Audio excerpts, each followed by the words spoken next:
Мен качып жашырып жүрдүм, эч кимге айтпай жүрдүм, туугандарга айтпай жүрдүм, ошентип көбүнөн жашырып жүрдүм да.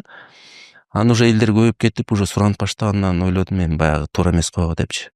Вообще эле мындай жашыра берсем туура эмес го деп анан бизде бир алым бар, өтө күчтүү алым. Аны элдин баары тааныйт. Анан Кыргызстан эмес, көп өлкөлөрдө тааныйт, чет өлкөлөрдө тааныйт. Ушул именно ушул тем салуу боюнча, жиндер боюнча ал спец да.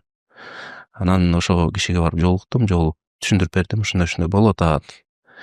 Же окубасам, же бир медресени бүтүп келбесем, же арабчаны билбесем, анан ушинтип эле Фатиханы окуп, аятыл курсуну окусам ушинтип атат деп жиндер менен болгон историялар анча-мынча запистер бар эле, баарын көргөздүм.